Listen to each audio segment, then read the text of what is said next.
All right, welcome to video number 3.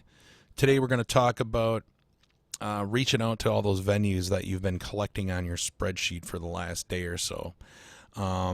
So hopefully we can fill up your gig schedule. You know, put some dates on the calendar and start making some money, or at least getting some more exposure, some experience, etc., etc. So there's 3 primary ways that we can use, or that you can use, to reach out to these venues. Pretty common: email, Facebook Messenger, and cold calling. I would say I would start with one of these two, but really you could start with any one of them, whatever one you're better at. But I would suggest not just using one, but maybe you hit them on Facebook Messenger the first time. You know, the first day, if you don't hear anything, maybe you hit them with an email, or maybe you call them, just cold call them, like, hey, did you see my email the other day? There's a few different tactics that you can use. Kind of just depends on your comfort level, and the information that you were able to collect on your spreadsheet. But really simply, here are a few scripts that you can use. And let me roll this one down. For cold email, I mean, honestly, it doesn't have to be much more than this right here. And I'm going to put these below the video so you can reference them. But this is just really simple, and honestly, it works really good. You could use either one of these for a subject line. Booking outreach, I mean, it's pretty clear when they see it that there's an artist that wants to do some booking. So maybe they're going to want to open it. You kind of let them know what you're doing. That's one approach. If you think that maybe somebody is not opening your emails, this is a great subject line to put on there. Quick question. I mean, the curiosity factor there almost begs you to click on that email and see what's in there. And then really it's, if you have their name, you can put it in there in the body, but really it's really simple. My name is, your name. I'm a solo acoustic singer-songwriter from Winona, Minnesota. How would I go about booking a show at your venue? Or at the, whatever their venue name is. I mean, it's really simple. That's all you have to do. And wait for a response. If you don't get one, follow up in a couple days or try them on the phone. I mean, it's really that simple. And this cold email goes, you can use the same exact script on Messenger. Obviously you don't have a subject line, but, you can just use pretty much the exact same script or just a variation of it. Now, for a phone call, nothing major here either. Basically, just give them a call. Hi, my name's Corey Kaler. Who do I talk to about booking a show at the venue? That's it. I mean, it's that simple. And then once you do that, they're going to either direct you to another person, like, oh, you got to talk to so-and-so, or that would be me. And then, just be prepared to, tell them what you do. Tell them what kind of music you play. Anything on that sheet that we created, earlier, where it has, information about what you do, like some of your strong suits. That's what you want to have prepared right here. Just give them a really good idea. I think sometimes what I would do is, like, they would ask me, oh, well, what do you do? And then I would be like, well, I do country, but I also play artists, like classic rock artists like Bob Seger or whatever. Just give them an idea of what your sound is. And that'll go a long ways. Then, you made the first outreach. If nothing happened on that one, I would definitely maybe follow up with something else like this. Here is, usually you can get off the phone and they'll be like, yeah, that's great. Just send me some more information. So it's like, cool. So then you call them. You don't call them. I'm sorry. Duh.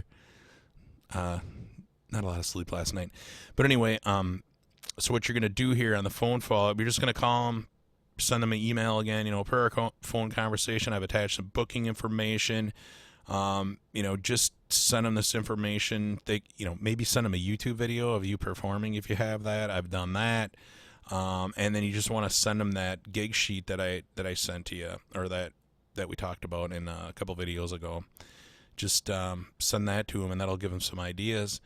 One other thing, and I'm going to put this on the next page. Kind of doing all this stuff on the fly. So that's pretty much that's it. Just follow up with them, get them this information. Don't send this right away. Try to establish a little bit of a relationship with them first to make sure that they're even interested.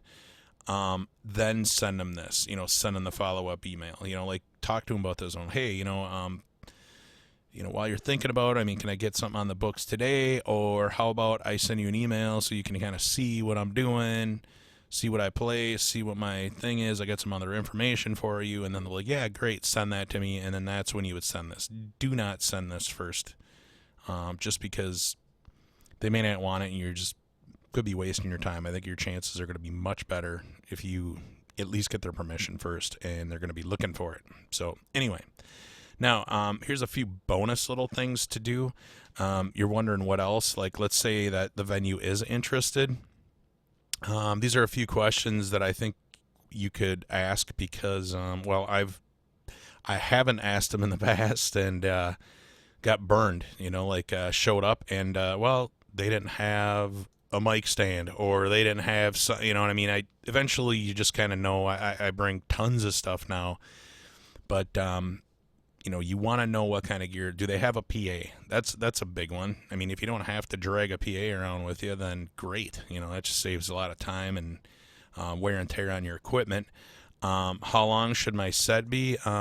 That's a really good question. Some people, they want 4 hours, but you know what? If you can get away with 2 hours or 1 hour, the less you have to play, the better. Then you can, here's another great question. What should I expect to be paid?